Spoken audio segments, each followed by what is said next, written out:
Hello, नमस्ते. कसे आहात सगळे? छान ना? मी पण एकदम मस्त आहे. का नाही, मी आपल्याला शाळेत काय शिकवलं नाही त्याच्याबद्दल बोलणार आहे.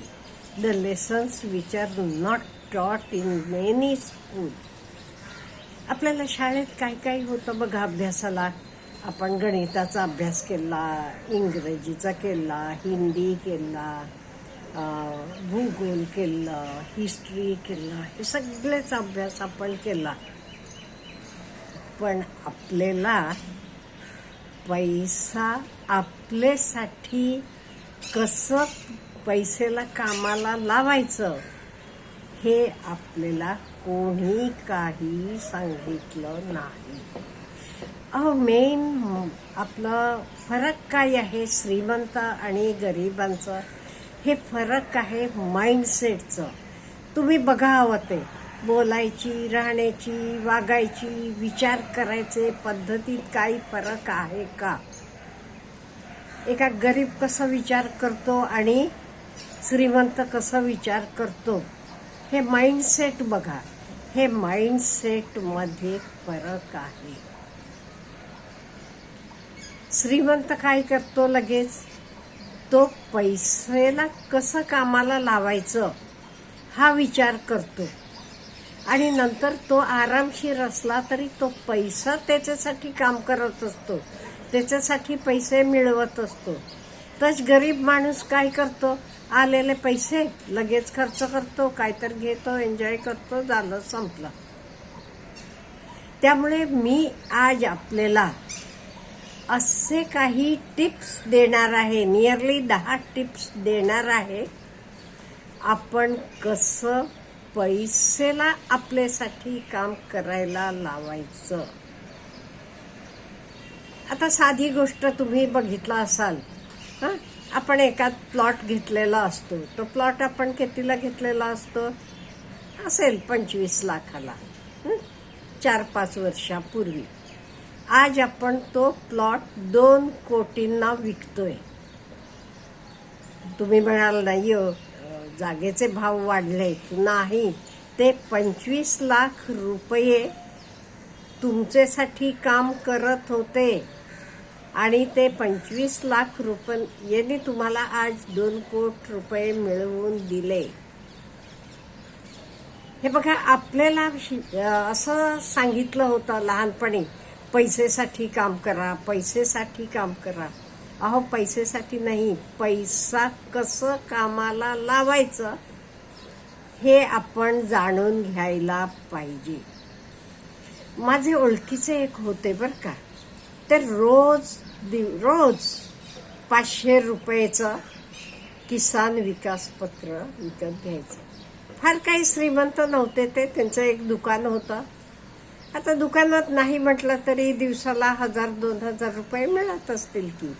ते रोज 500 रुपयेचं किसान पत्र. असं किती वर्ष केलं ते? 5 वर्ष केलं. मग त्यांना बघा 5 वर्षांना किती मिळत गेले. मग परत ते 5 वर्षानंतर काय केले? परत 500 गुंतवायचे आणि उरलेले पैसे काढून घ्यायचे. अगदी सोपं. फक्त हे आपण जाणून घेतलेलं नाही. ते पैसेला आपण कसं कामाला लावायचं हे जरासं जाणून घ्यायला पाहिजे. मेथड. आता युजली आपले काय झालेलं आहे माहिती आहे का? आपले समाजात किंवा आपले भारतात तुम्ही आईचं बघा. आई काय करते? जेवायला वाटताना सगळ्यांना वाटतेय. शेवटी तिला उरते नाही तर काही ती लक्ष देत नाही. तिला भाजी उरली नाही तरी ओके, आमटी आहे म्हणून ती जेवतीये, काही तक्रार करत नाही. आपण असंच करतो. तुम्ही पगार घेऊन येता, मग सगळ्यांना ह्याला त्याला सगळ्याला खर्च करून टाकता. स्वतःचा आपण विचार करत नाही. हा आपण विचार करायला पाहिजे. तुम्ही म्हणाल कधीपासून विचार करायला पाहिजे मॅडम? ज्या दिवशी तुम्ही पैसे मिळवायला लागतात त्या दिवसापासून विचार करायला पाहिजे. तुमचा पगार किती असू देत, मी अगदी काही मोठ्या श्रीमंतांचं बोलत नाही, आपण सगळे मध्यमवर्गीय आहोत। इवन तुमचा पगार 10,000 रुपये असू देत, हरकत नाहीये। मग काय करायला पाहिजे, त्यातले तुम्ही 10% गुंतवायला पाहिजे। ते पैसे माझे नाहीत म्हणून। तुम्ही जरा कमी आला असलं, 9,000 पगार असला तरी तुम्ही भागवला असताना, म्हणून आपण जे आपल्याला पगार मिळते त्याचं मिनिमम 10% आपण इन्व्हेस्ट करायला पाहिजे। आणि इन्व्हेस्ट करताना योग्य तिथे करायला पाहिजे, नाही ते असं नाही जिथे बुडेल म्हणून कोणी म्हटलं माझ्याकडे दे मी तुला डबल देतो, नाही।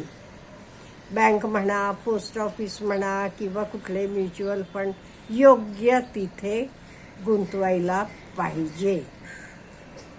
आणि दुसरी गोष्ट म्हणजे कर्जापासून लांब राहावा। कर्जापासून लांब राहावा म्हणजे मी काय म्हणायचं, चांगलं कर्ज आणि वाईट कर्ज हे आपल्याला कळायला पाहिजे। चांगलं कर्ज कुठला, तुम्ही बँकेतनं घेता, मिनिमम ह्याला घरासाठी घेता किंवा शेती हे घेण्यासाठी घेता। शेती खरेदी केली की परत शेती तुम्हाला उत्पन्न देते, मुलांचं शिक्षणासाठी हे चांगलं कर्ज आहे। हेच आपण कार घेण्यासाठी, आपली ऐपत नसताना सुद्धा कार घेण्यासाठी कर्ज घेतो आणि तर कार आपण शोरूममधनं रस्त्यावर आणलं की त्याची किंमत किती होते आपल्याला माहीत आहे, तर काही चांगलं कर्ज नाहीये। त्यामुळे शक्य एवढ्या कर्जापासून लांब राहावा। अहो, फोनसाठी कर्ज घ्यायचं, गाडीसाठी कर्ज घ्यायचं नाहीये, तो चुकीचं आहे, तो चांगलं कर्ज नाही। आणि एस्पेशली क्रेडिट कार्ड कधी आपण वापरावं,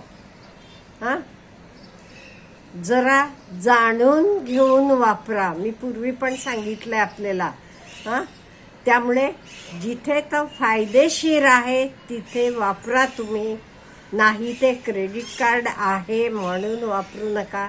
त्याचं इंटरेस्ट रेट बघा, हे सगळं बघा।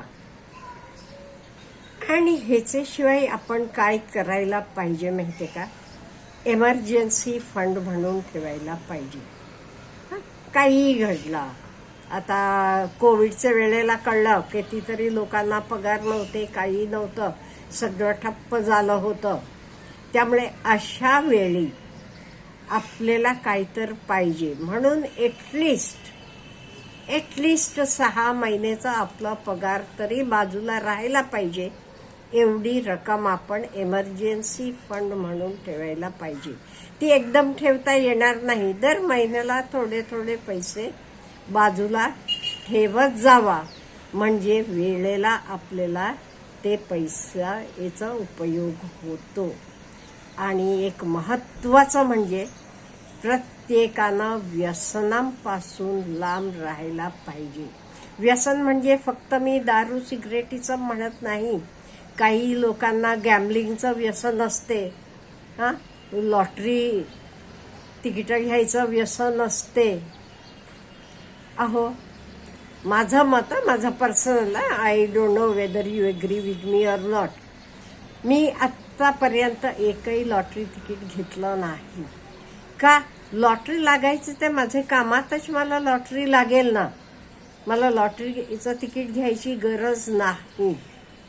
त्यामुळे लॉटरी म्हणा किंवा बाकी सगळं गॅम्बलिंग वगैरे हे सगळ्यातनं आपण लांब राहायला पाहिजे।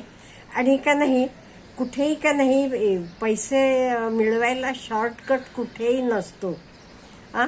आज आपण पैसे ठेवले, उद्याला ते दुप्पट झाले नाही होत, असं तुम्हाला कोणी म्हटलं तरी ती लोक तुम्हाला फसवतात, हे जाणून घ्या। शॉर्टकट नसतो, लगेच आजचे उद्याला डबल होत नाही, 5 महिन्यानं डबल होत नाही, 6 महिन्यानं डबल होत नाही। त्यामुळे आपण व्यवहार करताना योग्य तिथे बँक म्हणा, जे आपल्याला योग्य वाटते जरा फाइंड आउट करून तिथे गुंतवायचे, म्हणजे आपले कष्टाचे पैसे कधी बुडणार नाहीत। आणि कुठेही आपण काटकसर करताना कशात काटकसर करायची नाही, हेल्थमध्ये करायची नाही. आपलं आरोग्य कायम चांगलं पाहिजे. मुलांचे शिक्षणासाठी तिथे काटकसर करायची नाही. का? उद्या त्यांचं आयुष्य उभं राहणार आहे त्याच्यावरनं. त्यामुळे आपल्याला कुठे शाळा कॉलेजेसमध्ये पैशाला कसं कामाला लावायचं हे कोणी सांगितलं नाही. तर आपण आत्मसात करूया आणि आपलं जीवन सुखकर बनवूया. आपलं काय मत आहे मला प्लीज कॉमेंटमध्ये कळवा. Have a good day.